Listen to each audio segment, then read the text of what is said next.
Part 2 of this week's podcast is, and we're still on the issue of the roadside stop from both the judge. This is what a judge sees, even though, of course, the judge is not at the roadside, so he doesn't see it firsthand. He sees it through the navel of the arresting officer. But that's really the point.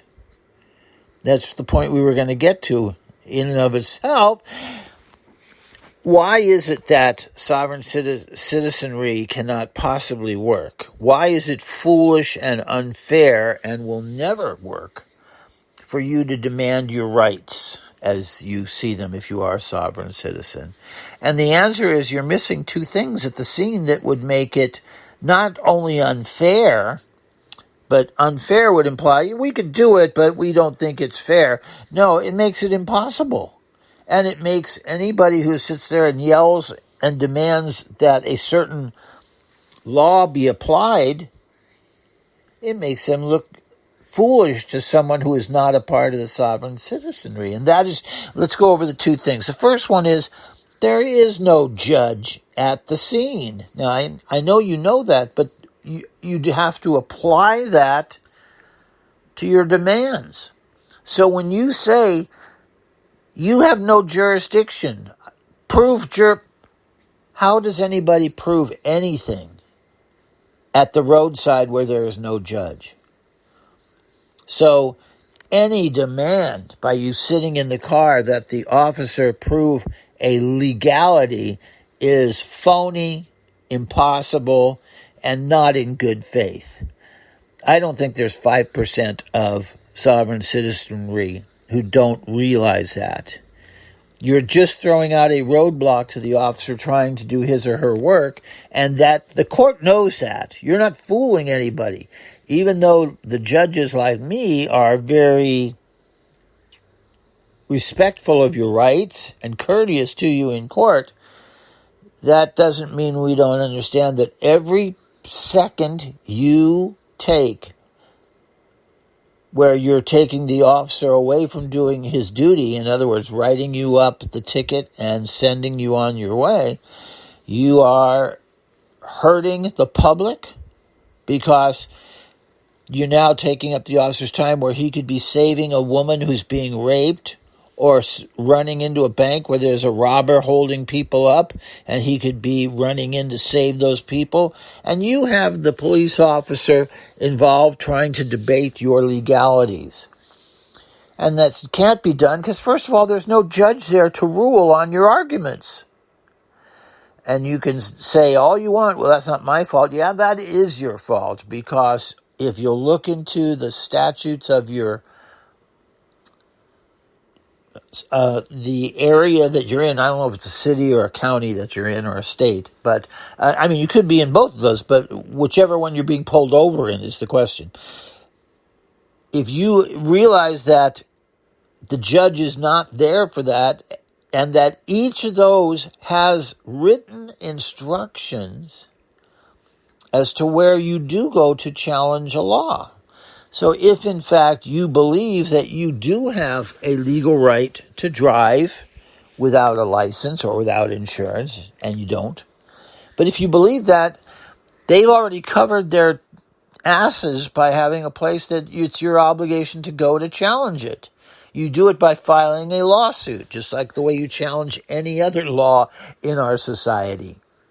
So the idea that you're yelling legalities at him or her is just pointless. And again, I don't know if you're doing it knowing that it's ridiculously stupid to do that, or if you're just learning. And if you are just learning, as I quickly mentioned before, you can ask maybe for your money back on the materials you purchased, but you are not going to get any assistance from the court in getting your money back. So the other thing is the prosecutor's not there. And the reason that's important is you have to understand that is, again, the city. I don't know if the city's prosecuting you or if it's a county or whoever's prosecuting you on the ticket. on the paper, whoever it is, the city of Detroit, the county of Palm Beach, whoever it is that's prosecuting you, their attorney, who has been trained and ready to fight these fights, is the district attorney, the prosecutor in the court. And so for you to expect the highway patrol officer, let's say, to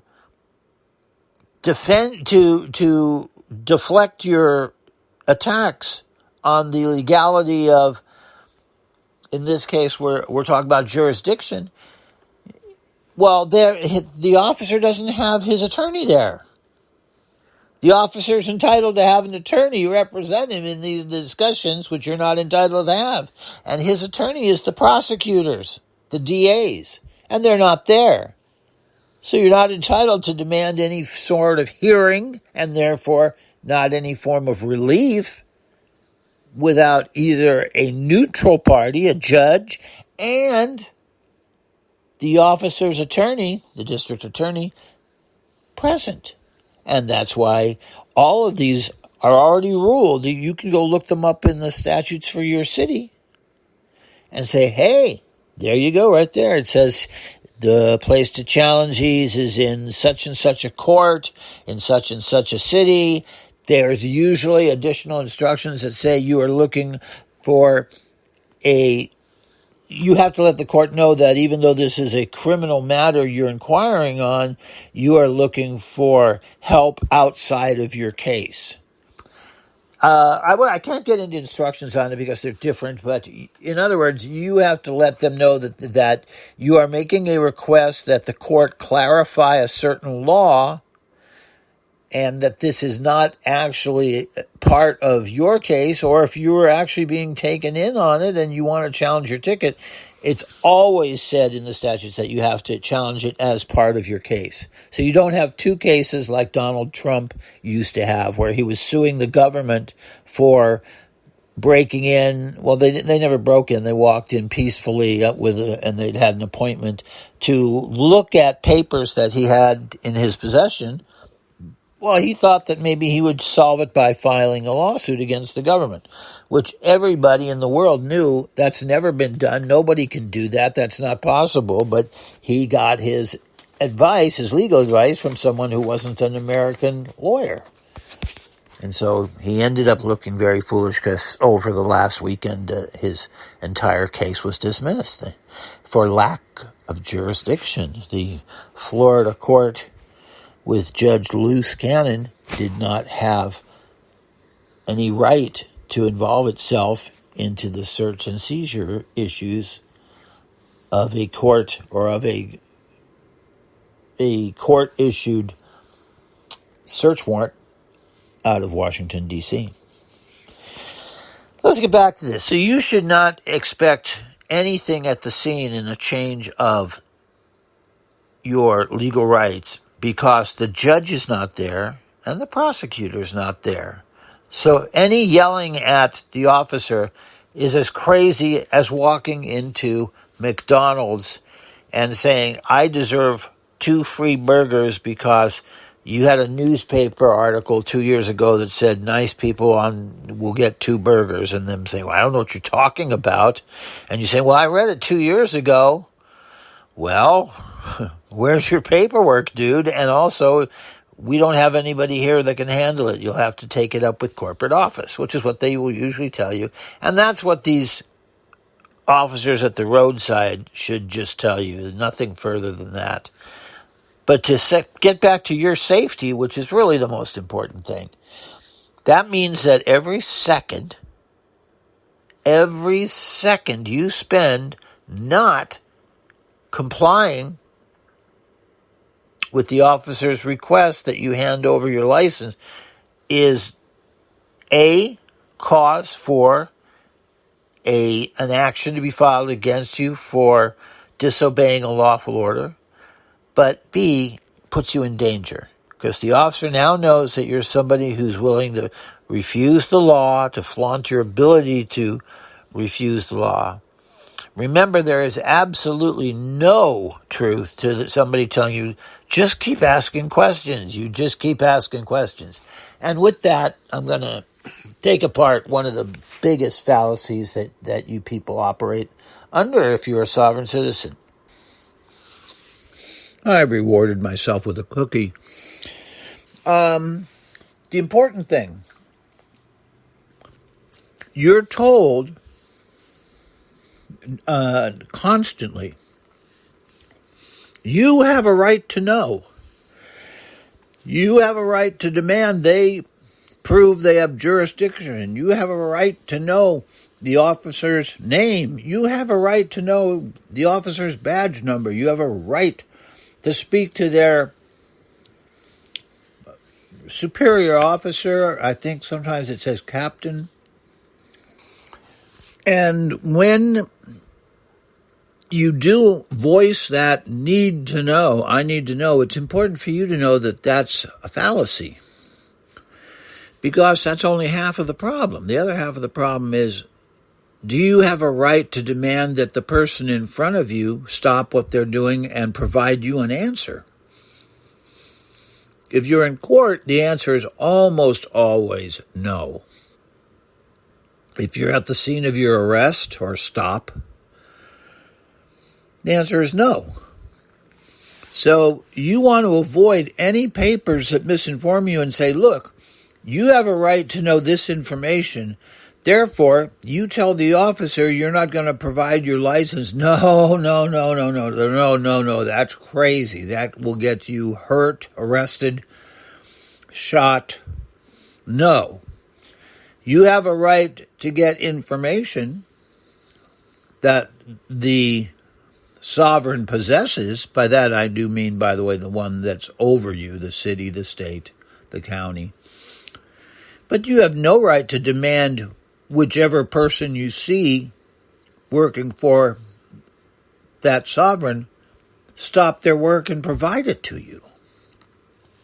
So if the officer's in the process of conducting a traffic investigation and she asks you to hand over your license, the fact that you're entitled to know certain information does not in any way, not even close, give you the right to refuse her request.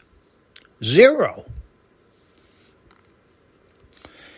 Anything you say to him or her I'm not going to do it until you provide me information, you're already done. You've already cooked your goose.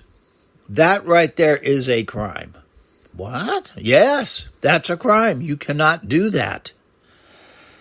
The very minute you refuse to hand over your driver's license, if you have one, you've committed the crime.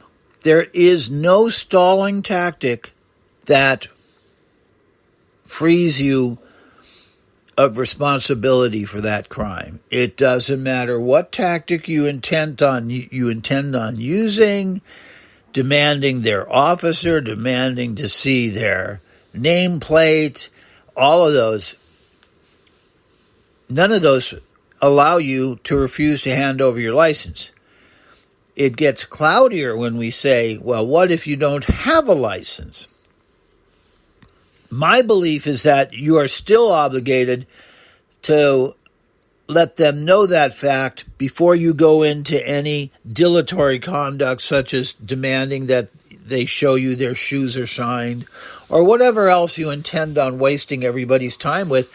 I believe if you don't respond to that question with a affirmative, I do not carry that license, then you are cooked. You cannot delay their question with the things that you're taught to delay their question with. Meaning it is not legal to sit there and say, I'm a sovereign citizen, I'm driving, I'm being a good person, I have a pretty face, I'm looking up forward, my hands are at 10 and 2. It doesn't matter. You can't self-congratulate yourself to the point that you are free of being a criminal. It doesn't matter how many good things, in your view, you're doing.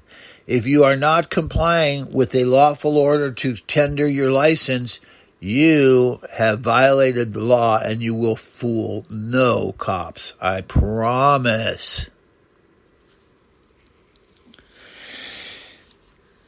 That not being allowed to refuse the officer's instruction based on you supposedly needing to know will also come back in the next half of this series where we go into what happens in court.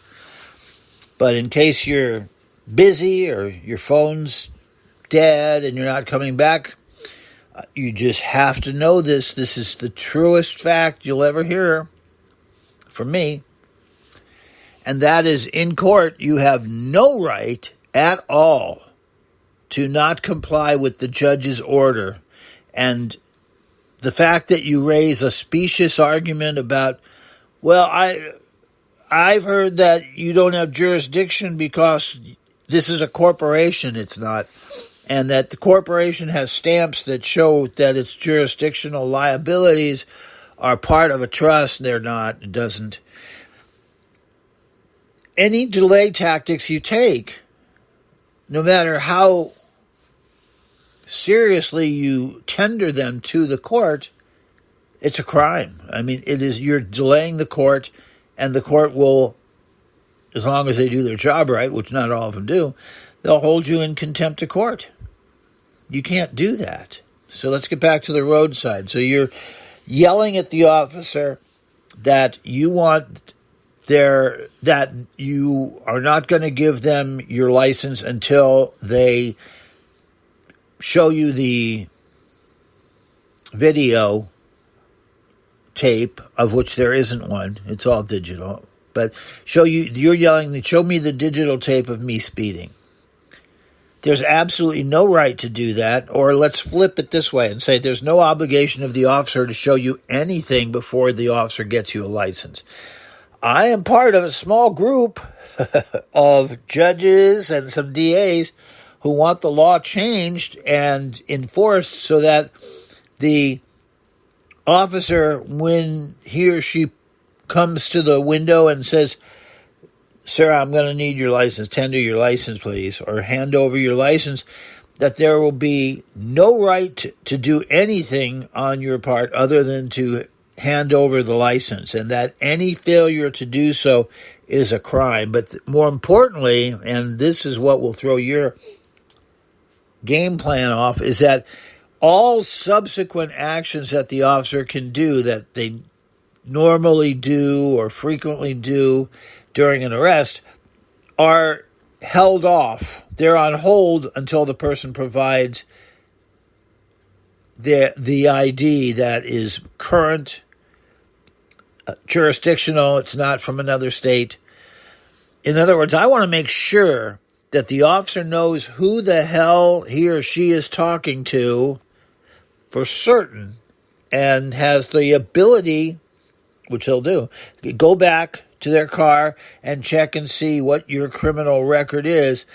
I want to make sure the officer has that and does that, and before they waste 1 second of their time dealing with your jurisdiction question about, you can't stop me because I have black hair, and that would be discrimination. That's not true, but the officer, if our efforts come true, the officer will have the right to take no action. In other words, just refuse you. And you say, I want to speak to your superior, I want to speak to a captain. They're going to say, sir, we don't do anything. We're not going to bring them here without having your identification in our held. In other words, if we can't see it, take it with us to the car, run it, and check what condition your current license is in, and are there any warrants out for your arrest, which is what really this boils down to. That's what they're doing back there. We're not going to bring the captain out here. If you're a killer who's hiding a gun somewhere, why would we bring the captain out here? And that'll be part of it. So there will be no showing of their badge, no giving their names, no nothing until you comply with what comes first, which is, give me your license.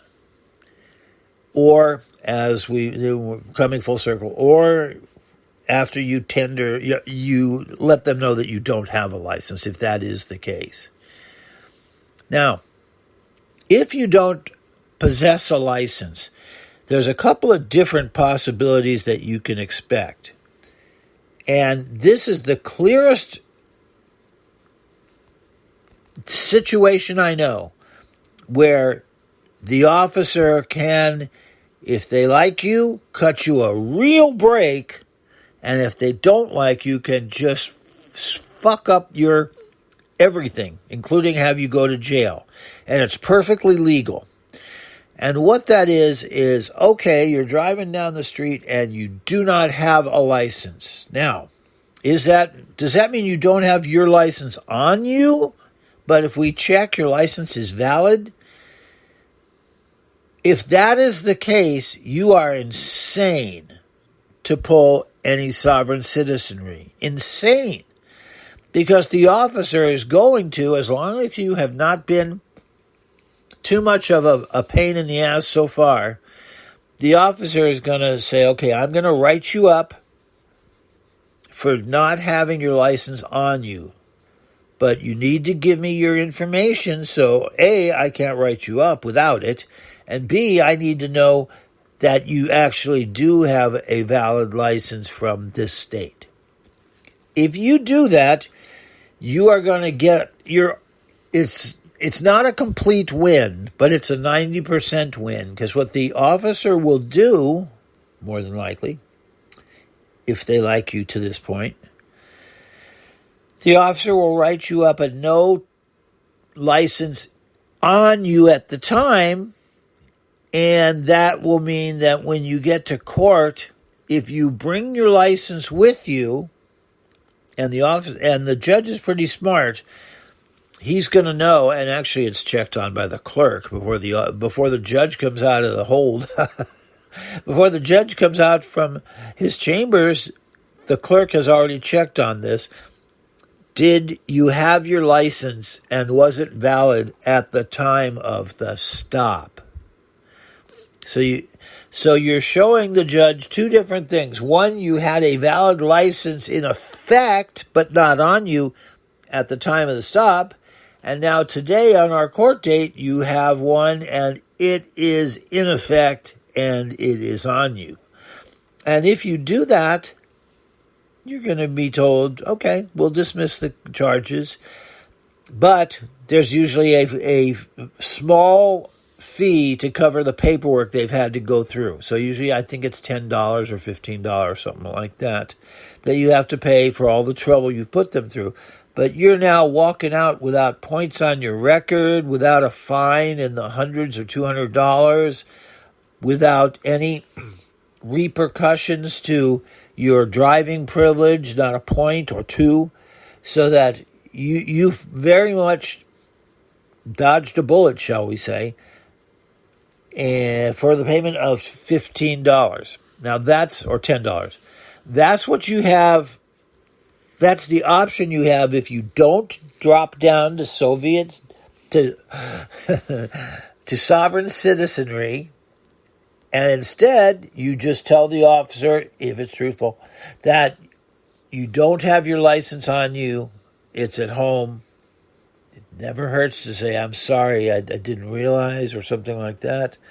And because remember, the officer does write that excuse down.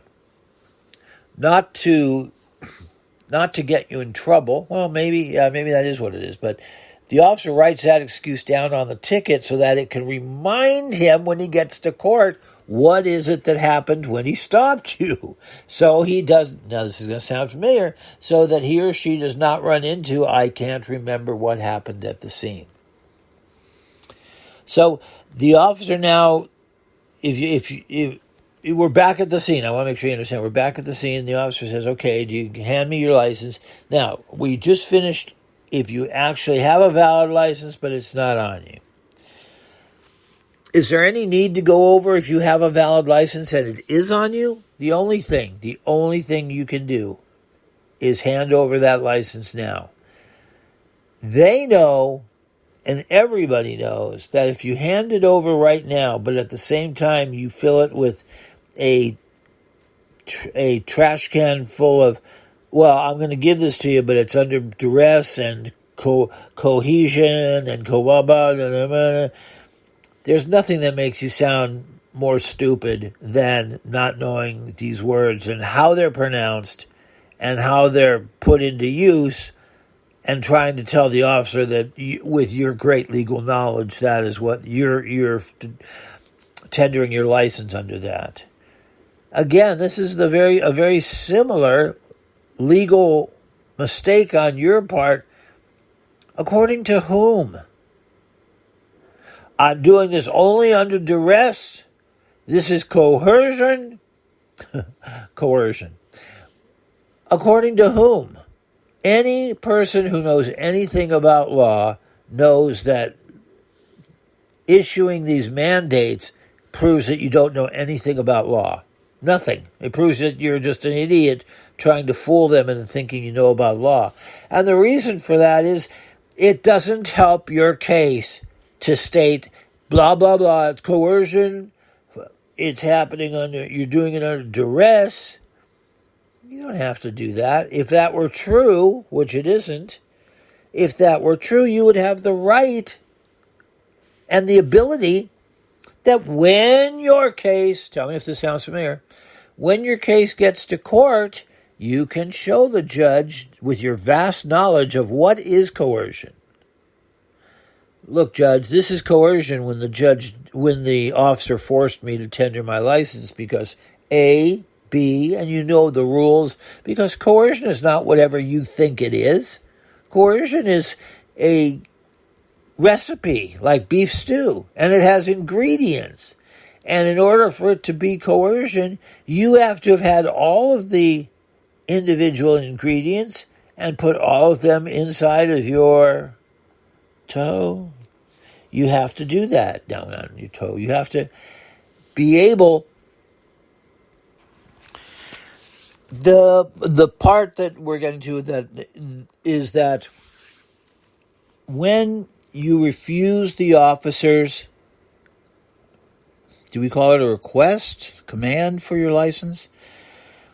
If you do so screaming out the litany of I'm only giving it to you because of coercion and duress, you are letting everyone at the scene know that you are completely void of any legal knowledge. And because, as I said, you have the right, your attorney would raise that as a defense if it were true when you get to court. And so no matter what you read there, that's wrong if it says, you lose your defense of that if you don't yell and scream it out at the scene. That's not true. That's not true. In most cases I've seen where that is raised, and that is very rare that it's raised because it's not a defense in any type of traffic stop. If it is raised, it's raised for the first time by the person's attorney at the court. And when they play the video, I don't recall ever seeing the driver screaming, "This is duress, this is coercion." That happens lots of times where the driver does their own case and the driver thinks that they've learned from their little packet that it's going to help them to yell and scream that every time they do anything. But no, the only time those two concepts, I've never seen any driver understand the difference between the two. They've just been told to use the two together. Jointly, it's better, is when an attorney shows the judge that what happened to the attorney's poor client was caused by coercion on the part of the arresting officer, which resulted in duress to the defendant. And therefore the defendant did the compliance with the officer's instructions or commands because of feeling duress. And that is a correct use of those two terms. But where in the world would that come into play in a stop by an officer at the side of the road? It can't. It's not possible. Remember, those feelings that the officer is forcing you to do something, you don't get any get out of jail free card if that's something that the officer has the legal right to insist you do. What person here does not know that the officer has the absolute legal right to demand that you provide them your driver's license? So any threat from you to say that you're only complying with that under, we know, God, it's hard to say it, isn't it? We hear it so much, it drives us crazy. But under coercion and duress and freedom of speech and whatever, that would not make any sense ever. You're obligated to give them the license. So the fact that you believe that complying with the law is a very big burden and a threat to you and your family proves that you and your family are outlaws. If you lived a lawful life, and if your goal in life was to live a life in compliance with society's laws and with the applicable laws of our society, then you would not have any reasons to get upset at being called to comply and say, okay, now's the time, give me your license. And that's why 95% of drivers go, okay, and step right up and hand their license. Here you go. Officer, would you like the registration too? Hold on for a minute. I always advise, don't just jump in and start digging for things, because the officers are very wary. Are you looking for a Derringer or a .22 long pistol to shoot them with? So no. Don't hand them anything they haven't asked for. The looking, the searching, the trying to get into the into the glove box while you're being stopped, all of those things cause the arresting officer great distress. And unfortunately, I hate to say this, but we'll get them off, if there is a shooting and you're the victim. If the officer shows on their camera, their Judge Axon Fleet camera, that without being asked to, they just suddenly jumped up and started reaching for the driver started reaching for their bag on the floor, or worse, way worse, their gun case on the passenger seat, and started going into and reaching for something. If the officer shoots you, they're going to get in a little bit of trouble, but nothing else other than that. Do you want to give the officer a reason to shoot you? No.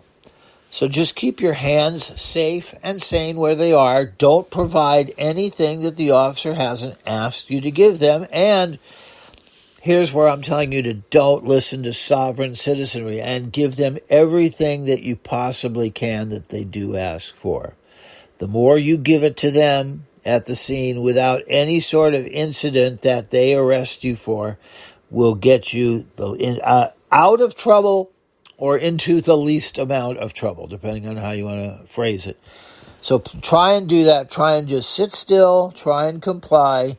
And don't use any of these arguments about coercion or duress, because they, are not true, and they are a big red flag to the judge, and now that I think about it, to the prosecutor.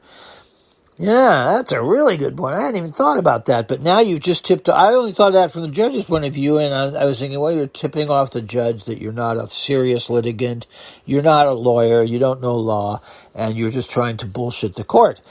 But you're also tipping off the prosecutor, so you've now made your case about 10 times more difficult, because he knows that you don't know how to fight a case, that you are not a litigant.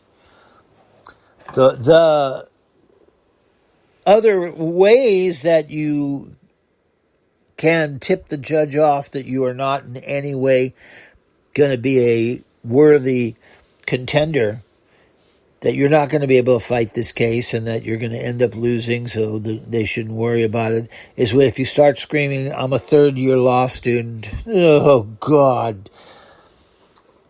There's first of all, there's issues as to whether that is legal to yell in the context, because that's still, you're trying to represent to them that you know the legality of the legal arguments you're making, because you're a third-year law student, which does not entitle you to have any knowledge of any legalities of any statutes or anything of the sort. So stay away from that. Don't go yelling about coercion and distress. So we're now back to the spine, so to speak. The officer asks for the license. If you have it, just hand it over. Without commentary. Some people, that's very hard to do. I never understand that. But I will tell you, without wanting to give anything away, because I've seen it secretly, is that the officers on the highway have been trained that if you're talking while you're handing them the license, oh look, I had that, I got it at I've used it in court 5 times and they've always said it was okay. You have just now alerted the officer of the fact that there's something wrong with you or your case, and you are going to end up going to jail, probably. The officer now knows that you have something very wrong with the fact that you're outside and that your license is probably going to show it, and that it's going to be an incident where they're going to have to take you to jail. So don't narrate the surrender of the license. Just give the license. And then watch straight ahead if you can. Not in a robot-like fashion, but that's the way you want to do it.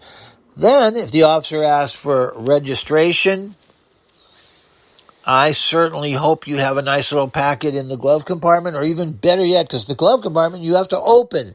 And every time you open that glove compartment, the officer's going to put his hand on his weapon to get ready to shoot you, so that you pull out of there a weapon to shoot him. He's got the drop on you and he can shoot you. Try not to do that. If possible, have a see-through, yes, clear plastic packet or pouch somewhere in the car that everyone can see from inside and outside the car, and reach in there and pull out the registration and hand it to the officer. And then, and only then, when the officer says, okay, I want to see the insurance, please, you reach into that same packet and pull out the insurance, which should be the last thing in there. If you have other things in there, like your friend's address and your coupon for half off at In-N-Out Burger, now you're making it more trouble than it's worth. Get all that stuff out there so that you only have these 3 key documents inside that pouch. Okay? And with that, hand it to them. And unfortunately, you know where I'm going, please subscribe.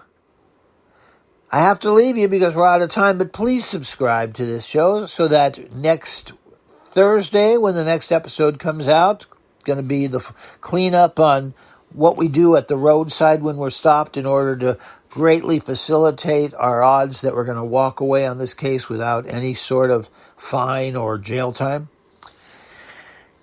And we will begin looking into how does your sovereign citizenry affect your court case? How should you, when you go into the court, what should you do? Should you let the court know I'm a sovereign citizen? Should you not? Should you? Well, we'll talk about that next week. But please subscribe. Please ring the bell. That helps me a lot. And if you also want to give me a thumbs up there that says, hey, I think this really has taught me a lot, then please go ahead and do so. And I will see you on next Thursday.